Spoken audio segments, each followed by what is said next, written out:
Hey guys, welcome back to my YouTube channel. I am doctor RR Singh from New Delhi and इस video में बहुत ही important चीज पे बात करेंगे। क्या आपके पास बहुत सारा समय बचा है फॉर नीट 2026? अगर आपको मालूम है अंदर से कि नहीं यार बहुत सारा समय नहीं बचा है, आपके बहुत सारा सिलेबस रह गया था, वीक एरियाज रह गए थे, जिसकी वजह से नीट 2025 में आप अच्छा नहीं कर पाए, जिस पेपर में बाकी बच्चे अच्छा करके आए हैं, ठीक है, और वो कट ऑफ क्रॉस कर पा रहे हैं, जो कि आप भी डिजर्व करते थे पर नहीं कर पाए बिकॉज आपका सिलेबस कंप्लीट नहीं था। Then this video is for you and इस वीडियो में आपको बहुत क्लियर का आइडिया लग जाएगा through this sample time table कि आपको कितने नंबर्स ऑफ आवर्स जो है डिवोट करने की जरूरत है to your NEET preparation so as to cover your entire syllabus and also revise it on time. ठीक है, देख मेन इशू क्या होता है, स्टूडेंट का सिलेबस कंप्लीट नहीं होता है, एमसीक्यू प्रैक्टिस नहीं होती है, एनसीईआरटी रीडिंग नहीं होती है, एंड क्योंकि पहली तीन चीजें वो समय पे नहीं करते, एंड में जाके करते हैं, राइट, तो उनका जो है रिवीजन कॉम्प्रोमाइज होता है। रिवीजन करने के समय स्टूडेंट जो है सिलेबस कंप्लीट कर रहे होते हैं, ठीक है, एंड यही ट्रेजेडी की वजह से स्टूडेंट अच्छा परफॉर्म नहीं कर पाते और अंडर कॉन्फिडेंट होते हैं नीट के एग्जाम के वक्त, राइट। सो उस चीज को अगर आपको टैकल करना है तो आपके अंदर एक सेंस ऑफ अर्जेंसी होनी चाहिए कि यार अभी इसी वक्त से मेरे को प्रिपेयर करना है, और प्रिपेयर करने की इच्छा तभी होगी जब आपके पास एक डेडलाइन होगा, एक टारगेट होगा। तो मैंने क्या किया इस सैंपल टाइम टेबल के थ्रू कि पूरे साल का आपका जो सिलेबस है उसको 2 वीकली टाइम टेबल में कन्वर्ट कर दिया है। आपको एक तरीके से माइक्रो टारगेट दे दिया है विथ नंबर ऑफ आवर्स जो आपको डिवोट करने चाहिए उस चैप्टर के lectures and note, NCERT as well as क्या आपके एमसीक्यू प्रैक्टिस के लिए। ठीक है, तो आप देखो ये सैंपल टाइम टेबल कैसा दिखता है। ठीक है, पहली चीज, जाओ इस सैंपल टाइम टेबल को डाउनलोड करो मेरे टेलीग्राम चैनल इमजोन इंजीनियर से, लिंक मैंने डिस्क्रिप्शन में दे दिया, फटाफट डाउनलोड करो, उसके बाद इस पर डिस्कस करते हैं। फॉर एग्जाम्पल, ठीक है, कर लिया डाउनलोड, कूल। देखो 16 जून प्लस 2 वीक्स मतलब 16 जून के बाद जो 2 हफ्ते हैं उसमें आपको क्या क्या कंप्लीट करना है मैं आपको यहाँ पे सैंपल दे रहा हूँ। ठीक है, कि अगर आप मोशन वाला स्ट्रेट लाइन कर रहे हो तो उसमें 12 घंटे लगेंगे हमारे हिसाब से लेक्चर्स एंड नोट्स को, एनसीईआरटी रीडिंग को 5 घंटे, एमसीक्यू प्रैक्टिस को 10 घंटे। ठीक है, अब सपोज ये चैप्टर आपको नहीं करने का मन है जून में, कुछ और करना है, for example laws of motion करना है। ठीक है, तो अगर मान लो लॉज ऑफ मोशन करना है तो लॉज ऑफ मोशन वाला चैप्टर जो है आप उठा के कॉपी पेस्ट यहाँ पे कर दो। ठीक है, आप यहाँ पे जून वाले एरिया 16 जून वाले एरिया में कॉपी पेस्ट कर दो। अभी पूरे साल का कैलेंडर आपको दे दिया है मैंने, तो जो जो आपके वीक एरिया, सपोज कैपेसिटेंस आपका वीक है तो वो एरिया उठा के यहाँ पे रख दो और यहाँ पे डिसाइड कर लो कितने नंबर ऑफ आवर्स आपको देने हैं। सपोज आपने लेक्चर नोट्स बना लिए, एनसीईआरटी रीडिंग भी कर लिया, देन आप जो वो टाइम दे रहे हो उसके एमसीक्यू प्रैक्टिस को दे दो। मान लो वो चैप्टर अगर वीक है तो ये बहुत ही हाईली एडिटेबल और कस्टमाइजेबल टाइम टेबल मैंने आपको प्रोवाइड किया। सेम गोज फॉर उसी 2 हफ्ते में आपको क्या केमिस्ट्री में करना है, ठीक है, देन आपको क्या जूलॉजी में करना है, एंड देन बॉटनी में करना है, एंड उसका ही हमने सम टोटल आपको नंबर ऑफ आवर्स बता दी कि इतने आवर्स आपको 2 हफ्ते में पढ़ने। सो सपोज अगर आप अभी समय पर शुरू करते हो पढ़ाई, देन आप बहुत ही रिलैक्स पेस में अच्छे से कॉन्सेप्ट बिल्ड करते हुए, फाउंडेशन अपना स्ट्रॉन्ग करते हुए आगे बढ़ोगे। नीट 2026 में अगर टफ क्वेश्चन भी आते हैं, अगर आपका सिलेबस पहले से कवर्ड है, देन आप टफ क्वेश्चन को हैंडल कर पाओगे एंड उतना ही अच्छा नीट 2026 में करके आ पाओगे। ठीक है, वही वो बच्चा जो एंड में शुरू करेगा, अभी उसके पास देखता है, चलता है, एटीट्यूड है, ये सोच रहा है कि कोचिंग के ऊपर रिस्पॉन्सिबिलिटी है, वही कवर कराएगी मेरा सिलेबस, मैं खुद से कोई इनिशिएटिव नहीं लेने वाला, ऐसा कोई बच्चा है तो उसका सिलेबस होगा करीब मार्च में खत्म। मार्च में जिसका सिलेबस खत्म होगा भाई, वो कहाँ रिवाइज कर पाएगा। ठीक है, और कई बार मैंने देखा है भाई, क्योंकि स्टूडेंट का वेल पेस्ड टाइम टेबल नहीं होता है throughout the year, then वो रिवीजन के वक्त सिलेबस कवर कर रहे होते हैं। और जो बच्चा रिवीजन के वक्त सिलेबस कवर कर रहा है वो वीक एरिया तो मिस्टेक कॉपी कब बनाएगा और कब उस पर वर्क करेगा, कब अपने वीक एरियाज को स्ट्रेंथन करेगा।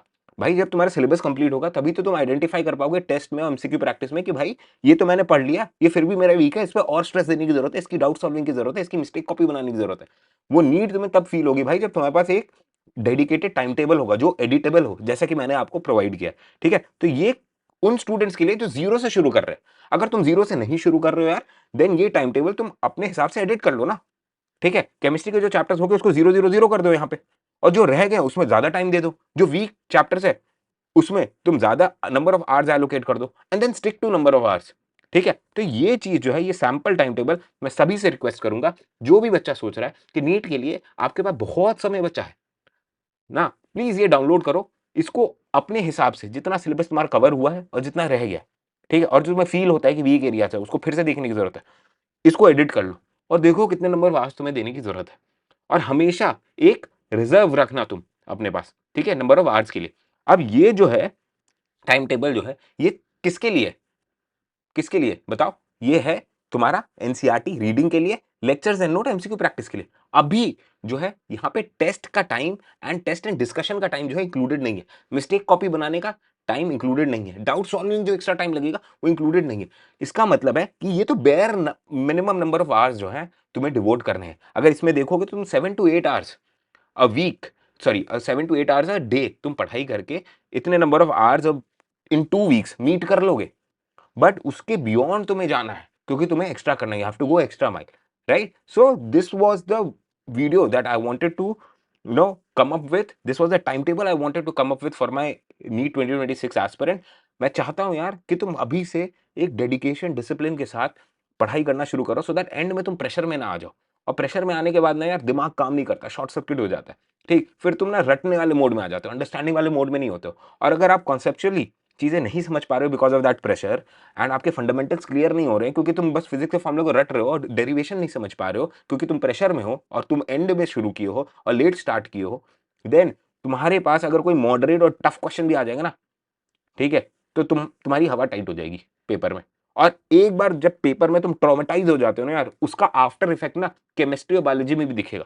तुम सोचते रहोगे यार ये फिजिक्स का सवाल क्यों नहीं मेरे से हुआ, ये मैंने क्यों नहीं मेहनत कर ली पहले पहले ही अगर आर्यन भैया की बात मान लेती, टाइम टेबल वेल पेस्ड रखता अपना, एंड में मैं टफ क्वेश्चन लगाने का मेरे पास समय होता और एंड में मैं सिलेबस नहीं कवर कर रहा होता, तो मैं आज ये क्वेश्चन कर लेता और मेरा बायोलॉजी और केमिस्ट्री भी इफेक्ट नहीं होता। तो ये सारी चीजें होते हैं, कॉन्सिक्वेंसेज होते हैं जब तुम्हारा चीजें वेल पेस्ड नहीं होती है। और अभी तुम्हारे पास टाइम है भाई, मैं सही बता रहा हूं। देख, तुम्हारे साथ जो बैठने वाले बच्चे हैं ना नीट 2026 में, ऑलरेडी वो नीट 2025 में एक डिसेंट लेवल ऑफ स्कोर ला रहे हैं। अगर तुम स्क्रैच से शुरू कर रहे हो और तुम अभी नहीं शुरू कर रहे हो, तब तुम तो बहुत पीछे हो भाई रेस में। जो बच्चा ऑलरेडी इस टफ पेपर में भी 350 400 ला रहा है और उसको ड्रॉप लेना पड़ रहा है, तुम सोचो, ठीक है, उसका क्या लेवल ऑफ प्रिपरेशन है, और तुम जो जीरो लेवल पे शुरू कर रहे हो, तुम कहां पे हो? तुम दोनों को एक ही लेवल पे पहुंचना है, राइट? टॉप 25,000 रैंक में पहुंचना है फॉर गवर्नमेंट मेडिकल कॉलेज। ठीक है, अब तुम्हारे मम्मी पापा अफोर्ड कर सकते हैं बहुत कुछ तो अलग बात है। ठीक है, तब तुम प्राइवेट भी ले सकते हैं, एमबीबीएस अब्रॉड भी जा सकते हैं, फिर कंफर्टेबल, नॉट एन इशू, उसमें कोई स्टिग्मा नहीं है। पर मैं कह रहा हूं अगर तुम्हारा गवर्नमेंट मेडिकल कॉलेज का ड्रीम है और तुम अभी इन बच्चों से compete कर रहे हो जो गोल के काफी पास है और तुम यहां हो, तो भाई तुम अगर यहां पे हो ना, तो तुम्हें बहुत मेहनत करनी पड़ेगी और मेहनत के लिए टाइम चाहिए। ठीक है, और प्रेशर में मेहनत नहीं होती है। तुम लर्निंग को एंजॉय ही नहीं कर पाओगे and then you will regret in the and.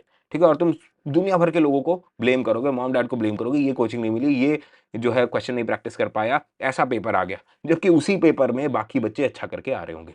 So all the best guys, keep hustling, download this time table, इसको एडिट करो अपने हिसाब से और फिर मेरे को कमेंट सेक्शन में बताओ भाई, मेरे को बताओ कि तुम्हारा कितना नंबर ऑफ आवर्स एक्सपेक्टेड है टू स्टडी। ठीक है, कितना सिलेबस तुम्हारा कवर हो गया, कौन कौन से चैप्टर फिजिक्स केमिस्ट्री बायोलॉजी के, नंबर ऑफ चैप्टर्स बता दो, पूरा चैप्टर मेंशन मत करो, नंबर ऑफ चैप्टर बताओ, फिजिक्स के कौन से रह गए, केमिस्ट्री के कौन से रह गए, बॉटनी के कौन से रह गए, जुअलॉजी के कौन से रह गए, उसमें total number of hours physics chemistry botany zoology में कितना आपसे एक्सपेक्टेड है, कैलकुलेट कर लो फटाफट एक्सेल से और मेरे को बताओ कमेंट सेक्शन। ठीक है, और फिर तुम अपने जो है प्रिपरेशन को प्लान करो। अगर तुम्हारे पास कम नंबर ऑफ आवर्स है, थोड़ा तुम चिल मार सकते हो। अगर तुम्हें बहुत सारा टाइम देने की जरूरत है, ठीक है, देन तुम्हें अभी से पूरी एरी चोटी का मेहनत लगाना पड़ेगा। All your time effort and energy should go into your NEET preparation. अगर गोल नहीं है नीट प्रिपरेशन का भाई, तो छोड़ दो ना, कुछ और कर लो। ठीक है, बट अगर ड्रीम है तुम्हारा गवर्नमेंट मेडिकल कॉलेज में एमबीबीएस सीट लेने का, then you have to work hard and you have to start early and this is already late भाई, दिस इज ऑलरेडी लेट। ठीक है, so all the best guys, keep hustling. Time table download करो, comment section में बताओ कितने chapters रह गए total और कितना टाइम तुम्हें देने की जरूरत है। All the best.